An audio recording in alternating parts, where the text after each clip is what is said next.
শেখ হাসিনার বিরুদ্ধে যে সমস্ত মামলা চলমান আছে সেই মামলার সাক্ষী, বাদী, এই মামলার তদন্তকারী কর্মকর্তা সহ মামলার সাথে সংশ্লিষ্ট বিভিন্ন লোককে তিনি হুমকি দিয়েছেন। পুলিশের ক্রিমিনাল ইনভেস্টিগেশন ডিপার্টমেন্ট অর্থাৎ সিআইডির মাধ্যমে পরীক্ষা নিরীক্ষা করিয়েছি। তারা পরীক্ষা করে রিপোর্ট দিয়েছেন যে এই কনভারসেশনটি এআই জেনারেটেড নয়, অর্থাৎ প্রযুক্তির সাহায্যে তৈরি করা হয়নি, এটি জেনুইন একটি কনভারসেশন। আসামি শেখ হাসিনাকে 6 মাসের বিনাশ্রম কারাদণ্ড এবং আসামি শাকিল আকন্দ বুলবুলকে 2 মাসের বিনাশ্রম কারাদণ্ডে দণ্ডিত করেছেন। যে এই ট্রাইব্যুনালে বিচারাধীন আসামি শেখ হাসিনা এবং গাইবান্ধা জেলার আওয়ামী লীগের নেতা শাকিল আকন্দ বুলবুলের মধ্যে একটা টেলিফোন কনভারসেশন অথবা জুম কনভারসেশনের মাধ্যমে শেখ হাসিনা বলেছিলেন যে তিনি 227 জনকে হত্যা করার লাইসেন্স পেয়ে গেছেন যারা তার বিরুদ্ধে মামলা দায়ের করেছে, এবং যে সমস্ত লোকেরা আওয়ামী লীগের লোকদের উপরে হামলা করার জন্য দায়ী তাদের বাড়িঘরকে তিনি ধ্বংস করে দেওয়ার জন্য, আগুন দিয়ে পুড়িয়ে দেওয়ার জন্য নির্দেশ দিয়েছিলেন।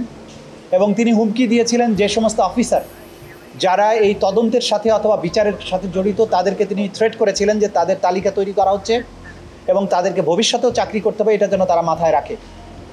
এই কনভারসেশনের মাধ্যমে তিনি আন্তর্জাতিক অপরাধ ট্রাইব্যুনাল সহ বাংলাদেশের বিভিন্ন আদালতে শেখ হাসিনার বিরুদ্ধে যে সমস্ত মামলা চলমান আছে সেই মামলার সাক্ষী, বাদী, এই মামলার তদন্তকারী কর্মকর্তা সহ মামলার সাথে সংশ্লিষ্ট বিভিন্ন লোককে তিনি হুমকি দিয়েছেন, থ্রেটেন করেছেন। এর দায়ে আমরা আন্তর্জাতিক অপরাধ ট্রাইব্যুনালের 11(4) ধারা অনুযায়ী আন্তর্জাতিক অপরাধ ট্রাইব্যুনালে আদালত অবমাননার অথবা আদালতের কার্যধারাকে বিঘ্নিত করার জন্য আমরা আবেদন করেছিলাম।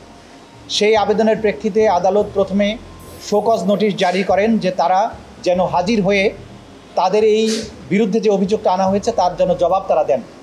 সেই নোটিশটি শেখ হাসিনা এবং আরেকজন যিনি আসামি তার বাড়িতে, তাদের ঢাকা শহর এবং গ্রামের বাড়ির ঠিকানায় যথারীতি জারি করা হয়। তা সত্ত্বেও তারা হাজির হননি। এরপরে আদালত পরবর্তীতে নির্দেশ দিয়ে 2টি জাতীয় পত্রিকায় নোটিশ আকারে এটা ছাপার নির্দেশ দেন যে তারা যেন এই আদালতে হাজির হয়ে এই কন্টেম্পটের রুলের ব্যাখ্যা দেন। তা সত্ত্বেও তারা হাজির হননি। এরপরে আদালত আসামিদেরকে ডিফেন্ড করার জন্য স্টেট ডিফেন্স লয়ার নিয়োগ করেন এবং এর বাইরে অতিরিক্ত হিসাবে সুপ্রিম কোর্টের একজন সিনিয়র আইনজীবীকে অ্যামিকাস কিউরি হিসাবে নিয়োগ দেন এবং আজকে এটার উপরে চূড়ান্ত শুনানি অনুষ্ঠিত হয়। আজকে আন্তর্জাতিক অপরাধ ট্রাইব্যুনালের প্রসিকিউশনের পক্ষ থেকে আমরা আর্গুমেন্ট করি এবং এর বাইরে অ্যামিকাস কিউরি এবং স্টেট ডিফেন্স লয়ারও আর্গুমেন্ট করেন। আজকে আমরা সাবমিশনে যেটা বলেছিলাম যে শেখ হাসিনার যে তর্কিত যে কনভারসেশন সেটিকে আমরা পুলিশের ক্রিমিনাল ইনভেস্টিগেশন ডিপার্টমেন্ট অর্থাৎ সিআইডির মাধ্যমে পরীক্ষা নিরীক্ষা করিয়েছি। তারা পরীক্ষা করে রিপোর্ট দিয়েছেন যে এই কনভারসেশনের যে 2জন ব্যক্তির বক্তব্য আছে সেই কণ্ঠস্বর 2টি, একটি শেখ হাসিনার এবং একটি শাকিল আকন্দ বুলবুলের, এবং এই কনভারসেশনটি এআই জেনারেটেড নয়, অর্থাৎ প্রযুক্তির সাহায্যে তৈরি করা হয়নি, এটি জেনুইন একটি কনভারসেশন।